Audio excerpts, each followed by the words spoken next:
The alarm screamed through every corridor of the Geneva orbital station. Captain Dae-hyun was in his quarters when the sound tore through the silence. He grabbed his uniform jacket and ran toward the command deck. Other officers rushed past him, their faces pale with fear. When he reached the main observation room, hundreds of people stood frozen, staring at the massive screens that covered the walls. Every single screen showed the same image. A being made of crystalline light floated in the darkness of space. Its voice came through every speaker, every communication device, every computer terminal across human space.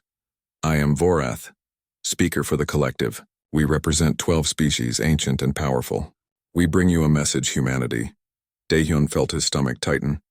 This was first contact, but something about it felt wrong. Very wrong, the crystal being continued. You have spread across the stars like a plague.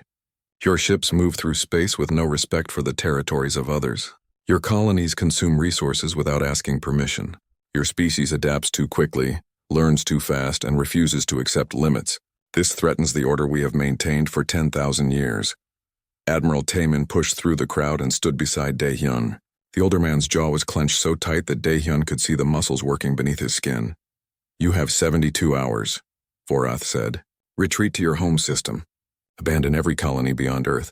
Dismantle your military fleets. Accept your place as a confined species. This is not a negotiation. This is mercy. We are giving you a chance that others did not receive. Run, humans! Run back to your little blue world and stay there. If you refuse, we will erase you from existence. The transmission ended. For a moment, nobody spoke. Then the room erupted into chaos. Officers shouted orders. Politicians screamed at each other through video calls. Someone was crying in the corner. Dae-hyun looked at Admiral Taemin. Sir, what do we do? The Admiral stared at the empty screens. We convene the Security Council. Immediately. 3 hours later, Dae-hyun sat in a briefing room with 50 other ship commanders. Admiral Taemin stood at the front, his face haggard. Behind him, Dr. Hana worked at a computer terminal, her fingers flying across the keyboard. The situation is clear, Taemin said. The collective has given us an ultimatum. Our intelligence suggests they command a fleet of over 10,000 warships. Their technology is centuries beyond ours. They can destroy planets from orbit. They have weapons we cannot defend against. A captain near the back stood up. Then we evacuate. We pull back to Earth, we comply. And then what? Another captain shouted. We sit on Earth like prisoners? Watch our colonies burn? Let millions of people die out there? The room dissolved into arguments. Dae-hyun said nothing. He watched Dr. Hana, who had stopped typing and was staring at her screen with wide eyes. Admiral Taemin raised his hand for silence. Dr. Hana has been analyzing the transmission. Hana, tell them what you found. The young woman stood up, her hands shaking slightly. I've been studying the linguistic patterns in Vorath's message. The collective uses a mathematical language, very precise. But buried in the transmission there are echoes, references to past events coded into the syntax structure. Speak plainly, Doctor, someone said. They've done this before, Hana said quietly. I found references to 17 other species. 17 civilizations that received the same ultimatum. Some fought, some surrendered. The outcome was identical for all of them. She paused. They're all extinct now. The room went silent. Even the ones who surrendered? Dae-hyun asked. Hana nodded. Especially them. The data suggests those who complied were eliminated within a decade. Slow extermination.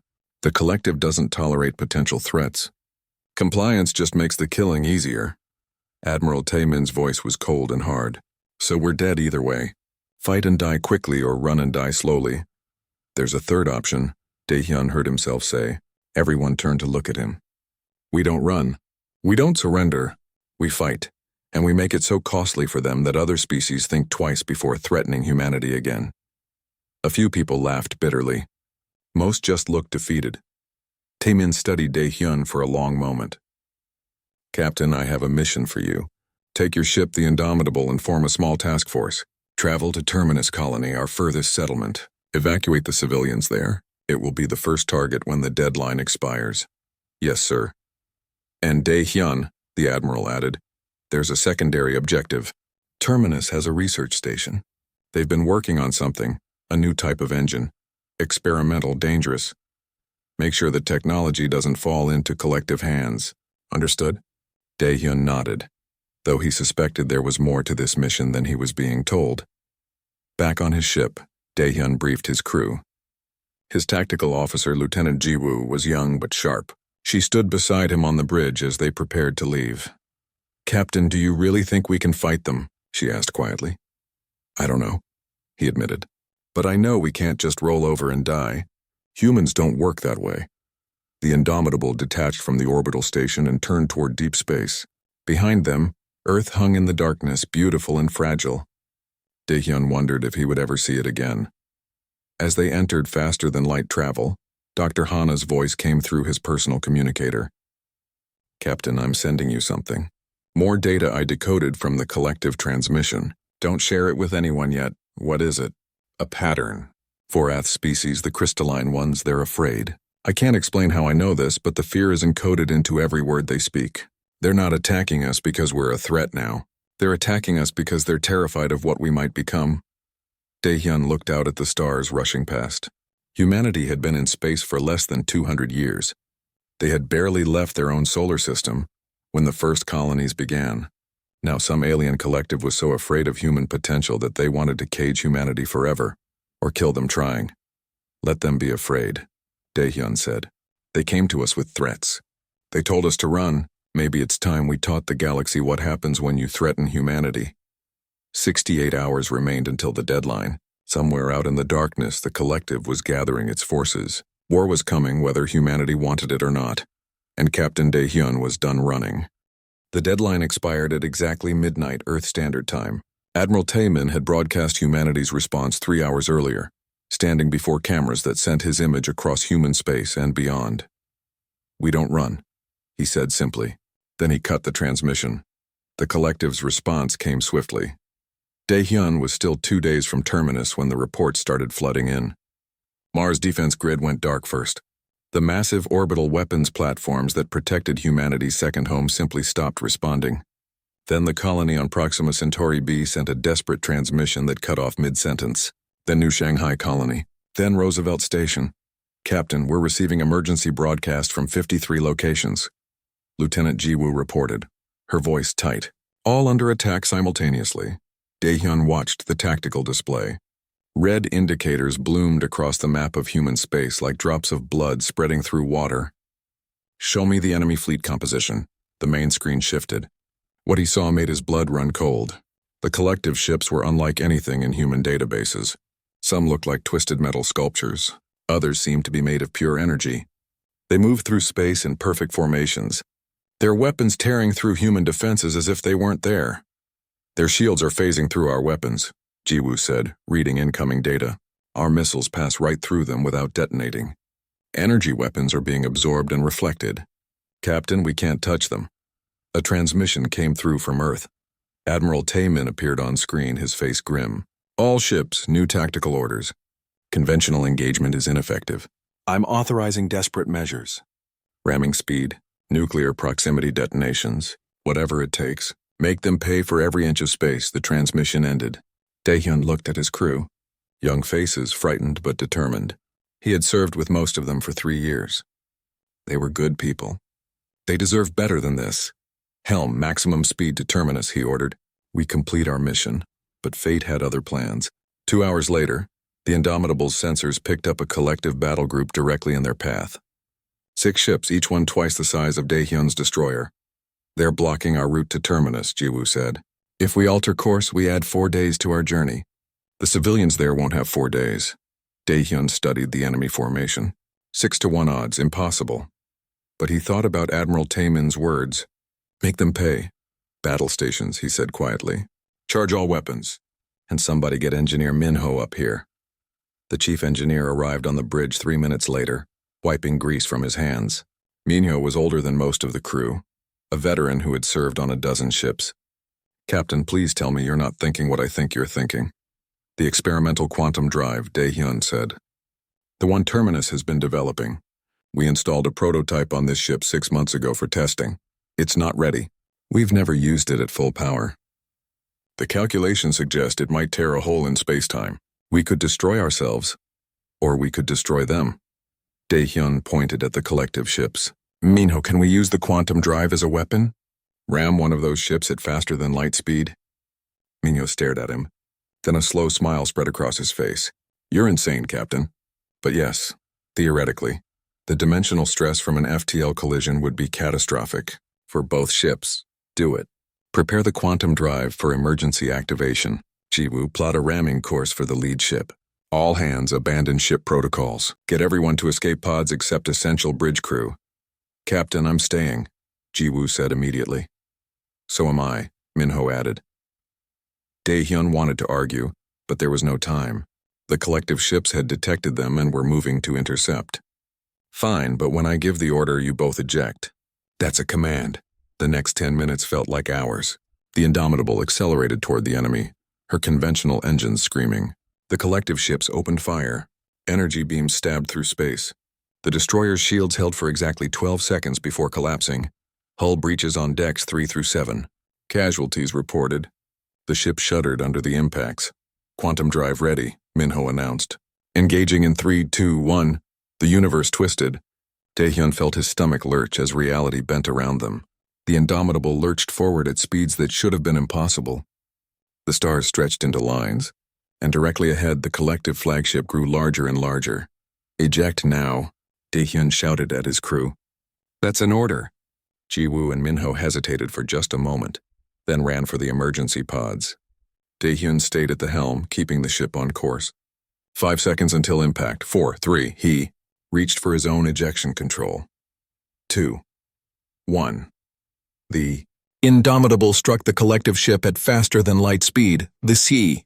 Collision should have vaporized both vessels, should have created a dimensional rift that consumed everything nearby. Instead, something impossible happened. The collective ship tore apart. Its elegant hull, designed for dimensional phasing, couldn't handle the quantum stress. The ship ripped open like paper, its pieces scattering across space. But the Indomitable survived. Barely. The ship tumbled through space, its hull scarred and burning, but intact. Emergency systems kicked in. Life support stabilized. Daehyun pulled himself up from where the impact had thrown him. His head was bleeding. His right arm felt broken. But he was alive. This is Captain Daehyun to all crew. He gasped into the communication system. Sound off. Who's still alive? Responses came back slowly. Jiwoo and Minho's escape pods had survived. So had most of the others. They had lost 17 crew members in the attack, but the majority had made it, and the collective battle group was retreating. 5 ships remained, and they were running from a single damaged human destroyer. Minho's pod docked with the Indomitable an hour later. He rushed to the bridge and immediately began analyzing the sensor data from the collision. Captain, look at this, he said, excitement cutting through his exhaustion. The collective ships, they're built for perfection. Every system is optimized, streamlined, efficient. But that makes them fragile. When we hit them with dimensional stress, their whole structure failed. And our ship? Daehyun asked. Our ship is a mess. Redundant systems, chemical backups for electronic controls, over-engineered hull plating. We build things like they have to survive a war, because we're always expecting another war. That saved us. Jiwoo was listening from her station, so their advantage is also their weakness. They're too perfect. Exactly, Minho said. And there's more. I'm detecting unusual readings from the wreckage. Captain, we need to recover some of that debris. There's technology there we can use. Over the next 6 hours, while the Indomitable's crew made emergency repairs, they salvaged what they could from the destroyed collective ship. Strange crystalline computers, energy cores that hummed with power, weapons systems that defied understanding. They also found something else. Bodies, or what passed for bodies among the collective species, and not all of them looked like they had died in the battle. Some looked old, preserved, as if the collective ship had been carrying them for a long time. Prisoners, Jiwoo said quietly, examining the readings. Captain, I think some collective species aren't members by choice. They're slaves. Daehyun filed that information away. It might be useful later, if there was a later. The Indomitable limped toward Terminus, scarred but functional. Behind them, the collective battle group did not pursue. And across human space, word of the impossible victory spread. One human ship had destroyed a collective vessel. It wasn't much, but it was hope. On Earth, Admiral Taemin received Daehyun's report. The old admiral allowed himself a small smile. So they can bleed, he said to himself. Good. That means they can die. The war was just beginning. Humanity had lost dozens of colonies and millions of lives. The odds were still impossibly stacked against them. But now they knew the enemy could be hurt, could be beaten. The collective had told humanity to run. Instead, humanity had drawn first blood, and that changed everything. 2 weeks into the war, the collective was learning something disturbing. Humans didn't fight like other species. They didn't follow predictable patterns. They didn't accept logical defeat. They just kept coming. On Earth, Dr. Hanna worked in a laboratory deep beneath Geneva. Around her, pieces of destroyed collective ships covered every table and workstation. She hadn't slept in 40 hours. Her eyes burned and her hands shook from too much coffee, but she couldn't stop. Not when humanity's survival depended on what she could learn from this wreckage. The problem is their AI, she explained to Admiral Taman during a video call. The collective uses predictive systems that analyze enemy behavior and counter it automatically. Their ships literally predict what we're going to do and respond before we do it. That's why conventional tactics fail. So how do we beat a system that knows what we're going to do? Taman asked. Hanna smiled, though her exhaustion made it look slightly mad. We don't, we confuse it. I've been studying their code structure. It's incredibly sophisticated, but it's also rigid. It expects rational behavior, optimal strategies, mathematical warfare, so we give it chaos.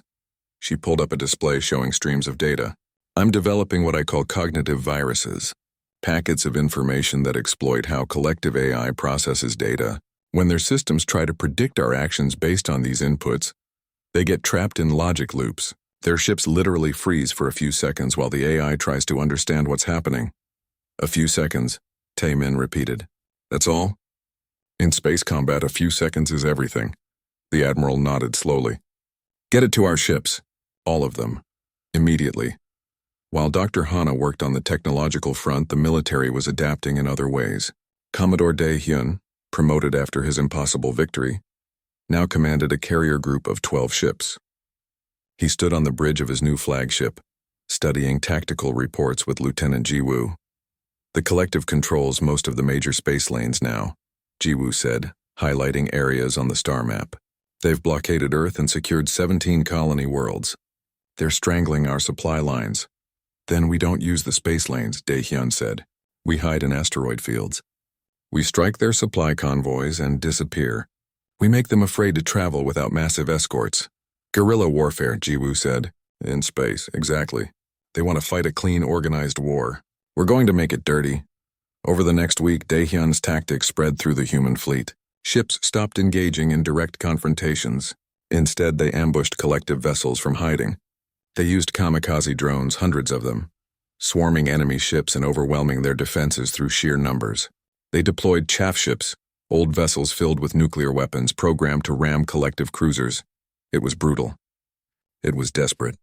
And it was working. The collective started losing ships. Not many, but enough to worry them. Their perfect formations broke apart as they searched for hidden human forces. Their supply lines slowed as they assigned more escorts. And their AI systems, designed for optimal efficiency, struggled to predict human irrationality. But the greatest revelation came from an unlikely source. On a colony world called New Perth, Corporal Bora led a marine unit that had been stranded when the collective invasion began. They had spent 2 weeks fighting a guerrilla war on the ground, using hit-and-run tactics against the occupying forces. During one raid, they captured a collective commander. The being was insectoid with 6 legs and compound eyes. It wore what looked like a control collar around its neck. Bora brought the prisoner to their hidden base, a cave system in the mountains. Through a combination of threats and basic translation software, they began to communicate. Your species serves the collective willingly? Bora asked. The insectoid being made a clicking sound that the translator interpreted as bitter laughter. Serve, we are slaves. My people resisted the Vorath a century ago. We lost. Now our children are born with control collars. We fight for them or watch our families die. This changed everything. Bora immediately transmitted this information to Earth Command. If the collective wasn't truly united, if some species were forced into service, that was a weakness humanity could exploit. Admiral Taman saw the opportunity immediately. He called a meeting with his senior commanders, including Commodore Dae-hyun, who joined via hologram from his ship. "We've been thinking of the collective as a monolithic enemy," Taemin said. "But they're not. They're an empire held together by fear. The Vorath crystalline species rules. Everyone else obeys or dies. That's a crack we can widen." Commander Subin, a sharp-eyed intelligence officer, leaned forward.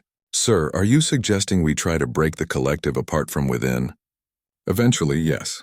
But first, we need to do something they won't expect. We need to go on the offensive." The room went quiet. For 2 weeks, humanity had been fighting defensively, barely holding on. The idea of attacking seemed insane. "Sir," Daehyun said carefully, "our forces are stretched thin. Every ship is committed to defense or supply line harassment. We don't have the resources for a major offensive." "Then we don't make it major," Subin interjected. "We make it surgical. One strike, deep in collective territory. Destroy something important. Make them realize that nowhere is safe." Taemin nodded. "The collective controls a major shipyard in the Kepler 442 system. Intelligence suggests it's building the next wave of their invasion fleet. I want it destroyed." "A raid that deep would be suicide," someone objected. "Maybe," Taemin agreed. "But it would also prove that humanity can strike anywhere, anytime. They told us to run. Let's show them we run toward them, not away." The plan came together over the next 3 days. Daehyun would lead a strike force of 5 ships using Dr. Hana's cognitive viruses to disrupt collective defenses. They would jump directly into the system, destroy the shipyard, and escape before the enemy could respond. The probability of success was estimated at less than 30%. The probability of survival was lower. Daehyun briefed his volunteers. Every crew member knew this might be a one-way trip. Not one person asked to be transferred. "Why are you doing this?" Jiwoo asked him privately the night before they departed. "You've already proven yourself. You could request a safer assignment." Daehyun looked out at the stars. "Because the collective thinks they understand warfare. They think they've calculated every variable, predicted every outcome. They think humans will eventually break, will accept defeat, will beg for mercy. I want to show them how wrong they are." The strike force departed in darkness, jumping through empty space where collective sensors couldn't track them. It took 4 days to reach Kepler 442. When they emerged from FTL, the shipyard hung before them like a massive steel flower, its construction bays building new weapons of war. Daehyun gave the order. Dr. Hana's cognitive viruses flooded the collective defense network. For exactly 8 seconds, the enemy systems froze, trying to process the impossible data. 8 seconds was all they needed. The human ships screamed forward, weapons blazing. Nuclear missiles struck the shipyard's central core. Quantum torpedoes tore through construction bays. In less than 2 minutes, the massive structure was a spreading cloud of debris. "All ships retreat jump," Daehyun ordered. They escaped with seconds to spare, jumping back into FTL just as collective reinforcements arrived. They lost 1 ship, but the other 4 made it home. The destruction of the Kepler 442 shipyard sent shockwaves through both sides of the war. For the collective, it was the first time any species had successfully struck inside their territory. For humanity, it was proof that they could win. On Earth, people celebrated in the streets. It wasn't victory. They were still losing the war. But for the first time, it felt like they might survive. And in their command centers, the Vorath began to feel something they hadn't experienced in millennia. Fear. 2 months into the war, humanity was winning. But the price of victory was written in ash and blood across 23 worlds. Admiral Taemin stood on the observation deck of Earth's orbital command station, looking down at the planet below. Even from space, he could see the scars, 2 massive craters where collective bombardment had struck major cities. Nuclear winter gripped the southern hemisphere. 800 million people were dead. "Sir, the Security Council is asking about the prisoner protocols again," an aide said quietly. Taemin didn't turn around. "Tell them the protocols stand. Any collective prisoners with useful intelligence will be interrogated using whatever methods are necessary.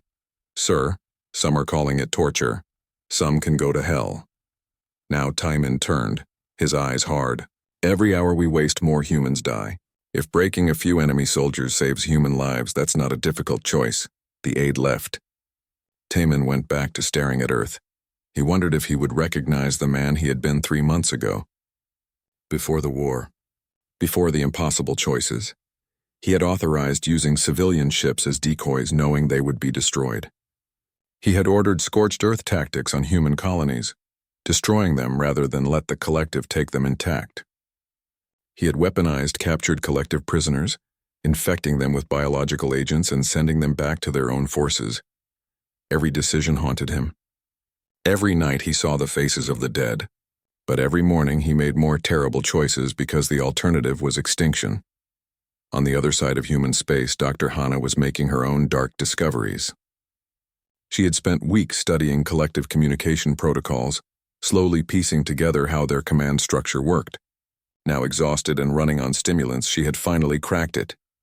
"I found it," she announced during an emergency video conference with military leadership. "The collective isn't a democracy or even a military hierarchy. It's a neural network. The Vorath species, the crystalline ones, they're all connected through quantum links. Every decision, every order flows through this network."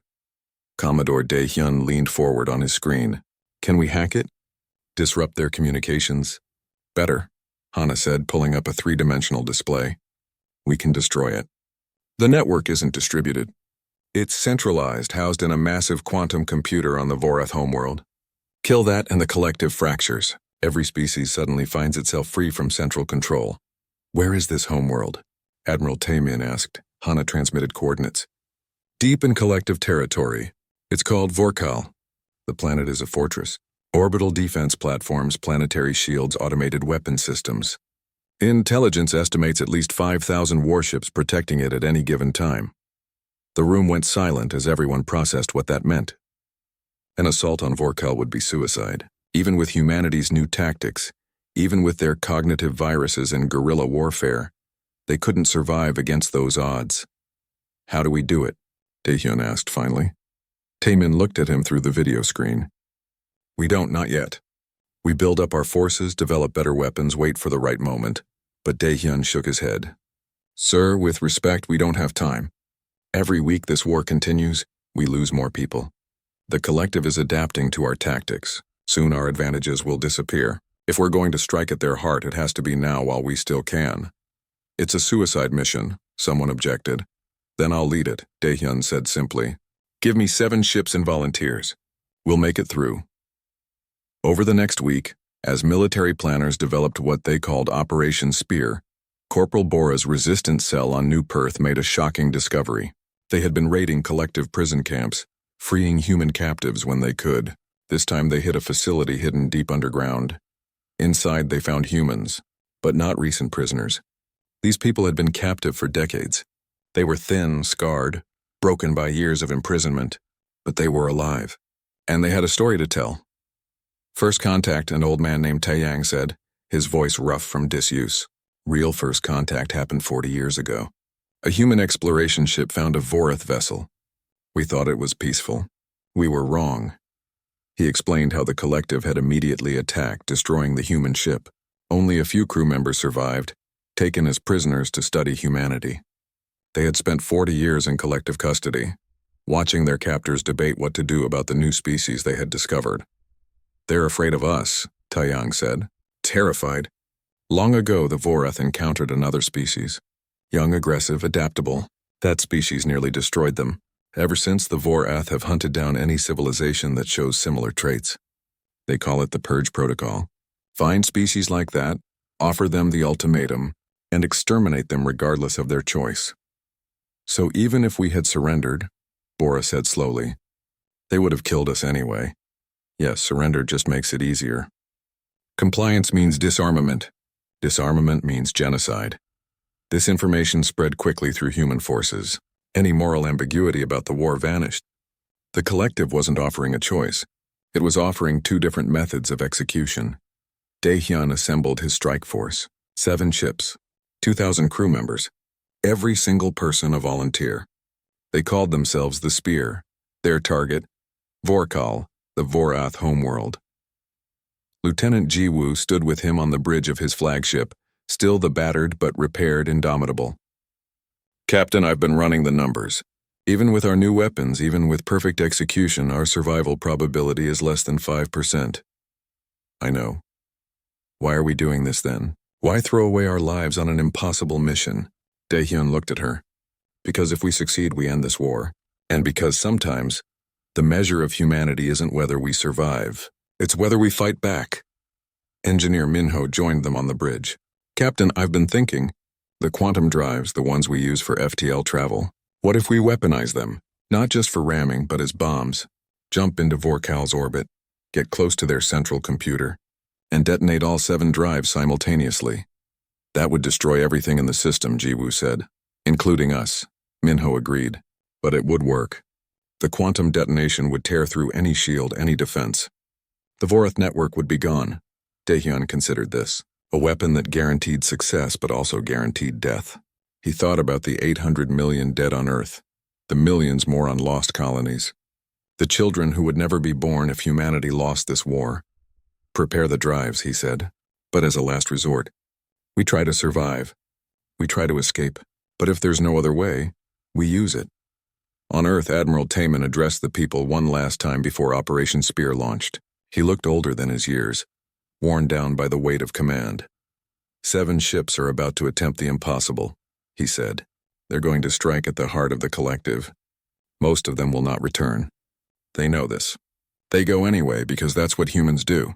We don't accept defeat, we don't bow to tyrants, and we don't run. He paused, his voice breaking slightly.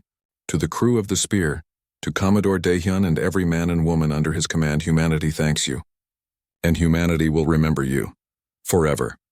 The Spear departed at dawn, Earth Standard Time. 7 ships jumping into darkness, carrying humanity's hope and humanity's fury. Behind them, Earth watched and waited.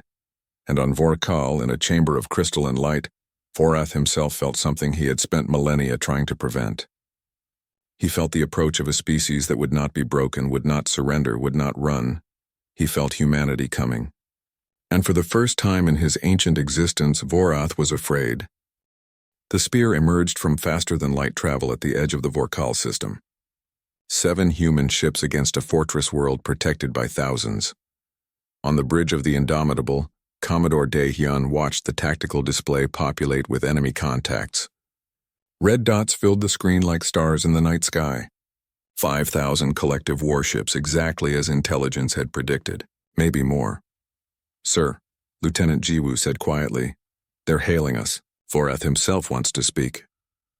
Put him through, the crystalline being appeared on the main screen, his form shimmering with inner light. When he spoke, his voice carried something Daehyun had never heard from the collective before. Uncertainty. Humans. You should not be here. This is foolishness, suicide. Turn back now and I will offer you terms. Better terms than before? Your species can survive, confined but alive. Just turn back. Daehyun almost laughed. You gave us an ultimatum. Run or die. We chose neither.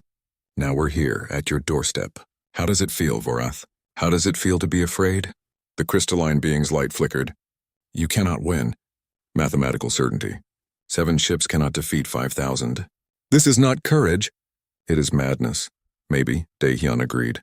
But madness is what makes us human. We don't accept your calculations. We don't bow to your certainty. We make the impossible happen because we refuse to believe in impossible. He cut the transmission. All ships execute Operation Spear for Earth, for humanity. Make them remember us. The 7 ships of the Spear accelerated toward Vorkal. Behind them, the collective armada gave chase. What followed was a battle that would be remembered for as long as humans existed. The Spear ships used every trick humanity had learned. They deployed Dr. Hana's cognitive viruses, freezing enemy systems. They released clouds of kamikaze drones that swarmed collective vessels. They used quantum drives as weapons, creating dimensional rifts that tore through enemy formations. But there were too many. For every collective ship destroyed, 10 more took its place. The human vessels fought through a wall of fire, their shields buckling, their hulls burning. The first ship fell 15 minutes into the battle. The destroyer Valiant took a direct hit from an energy beam, her reactor exploding in a flash of light. Then the cruiser Defiance, overwhelmed by enemy fire. Then the frigate Courage, 4 ships left, 3-2. On the Indomitable, alarms screamed as systems failed. Hull breaches on all decks. Someone shouted. Life support failing. Weapons offline. Beside Daehyun, only one other ship remained. The destroyer Hope, captained by an old friend named Kyungsoo. Daehyun, Kyungsoo's voice came through the comm. We're not going to make it through. There are too many. I know, Daehyun said. He looked at his crew. Jiwoo at tactical, blood running down her face from a cut above her eye. Mingo at engineering struggling to keep the ship together. Everyone else who had volunteered for this suicide mission. But we're close. Vorkel is right there. We can reach the quantum network. All non-essential crew to escape pods, he ordered. That's a command. Everyone except command staff abandoned ship.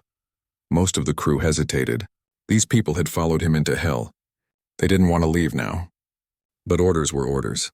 Slowly, reluctantly, they evacuated to the pods. When only Daehyun, Jiwoo, and Minho remained on the bridge, the Indomitable punched through the final defensive line. Vorkel filled their view screen, a planet of crystalline light, beautiful and terrible. The Hope exploded behind them, sacrificing herself to clear a path. Now only the Indomitable remained, battered and burning but still moving forward. They descended into the planet's atmosphere. Fire surrounded the ship as they fell like a meteor toward the surface. Collective forces pursued but couldn't fire without hitting their own homeworld. For a few precious minutes, the Indomitable was untouchable. Minho guided them toward the quantum network's location, a massive structure of crystal at the planet's core. Captain, we're almost there. But the ship won't survive the descent. We're breaking apart. Then we make it count, Daehyun said. Jiwoo, arm the quantum drives. All of them. Set them to detonate on my command. They plunged deeper into Vorkel, through layers of rock and metal, the ship's hull screaming under the stress. And then suddenly they were there. A vast chamber hollowed out at the planet's heart, filled with crystalline structures that pulsed with light. The quantum network. The mind of the collective Vorath appeared before them, not as a hologram but physically present. His crystalline form towered over them and his voice filled the chamber. Stop, he said. Please, I will give you anything. Peace, freedom, survival for your species. Just stop. Daehyun looked at the being who had sentenced humanity to death. Why did you do this? Why try to exterminate us? Vorath's light dimmed. Because you are too much like them. The others, the species that nearly destroyed us eons ago, young, aggressive, endlessly adaptable. We survived them barely and we learned. Never again. Never let another species like that grow strong. Find them early. Eliminate them. It is the only way to be safe. You're not seeking safety, Daehyun said. You're spreading fear. You've enslaved dozens of species because you're terrified of competition. You've murdered billions because of your paranoia. You don't deserve mercy. If you destroy the network, the collective will collapse, Vorath said desperately. Chaos will spread across 1,000 worlds. Billions will die in the civil wars that follow. Is that what you want? Daehyun thought about this. Thought about all the species enslaved by the collective. About the insectoid soldiers forced to fight with control collars around their necks. About the 17 extinct civilizations that had trusted Vorath's promises of mercy. Yes, he said, because freedom is worth any price. And because you told us to run. You threatened humanity. You killed our people. Now it's your turn to run. He reached for the detonation control. Jiwoo and Minho stood beside him. They all understood what this meant. The quantum drives would destroy the network, but the explosion would also kill them. There was no escape, no last-minute rescue. This was the end. For Earth, Jiwoo said quietly. For humanity, Minho added. Daehyun thought about his home planet, scarred but unbroken, about all the people who had fought and died so that humans could remain free, about what his sacrifice would mean for the future. They told us to run, he said. Tell them we didn't run. He pressed the button. The quantum drives detonated simultaneously. The explosion tore through reality itself. A wave of dimensional energy that consumed the crystalline network in an instant. Vorath's final scream echoed through the chamber as his consciousness, and the consciousness of every Vorath connected to the network, shattered into nothingness. The Indomitable vanished in the blast. Commodore Daehyun, Lieutenant Jiwoo, and Engineer Minho died instantly. Their atoms scattered across dimensions. But their sacrifice worked. The quantum network was gone. And across collective space, something impossible happened. Ships stopped mid-battle. The enslaved species, suddenly free from the neural control that had bound them for centuries, realized they were no longer slaves. Control collars deactivated. Orders stopped flowing. The perfect unity of the collective shattered into 1,000 fragments. Some species fled. Others turned on their former masters. Still others simply stopped fighting, exhausted by centuries of forced service. Within hours, the mighty collective was gone, replaced by chaos and confusion and, for many, hope. On Earth, Admiral Taman received the final transmission from the Indomitable, sent just before the quantum drives detonated. 3 words, mission accomplished. We win. He stood before the cameras one last time to address humanity. His face was wet with tears, but his voice was strong. The war is over, he said. The collective is gone. We paid a terrible price. 800 million dead, 23 worlds lost, and 7 ships. 2,000 brave souls who gave everything so that humanity could remain free. We will never forget them. We will never forget any of them, he paused, gathering himself. The collective told us to run. They thought we would scatter like frightened animals. They didn't understand that humans don't run from threats.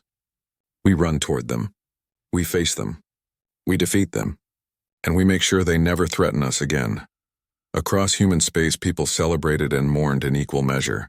Victory had come, but at such cost that it felt hollow. Yet it was victory nonetheless. Humanity had survived its first great test among the stars. In the months that followed, Dr. Hanna made one final discovery.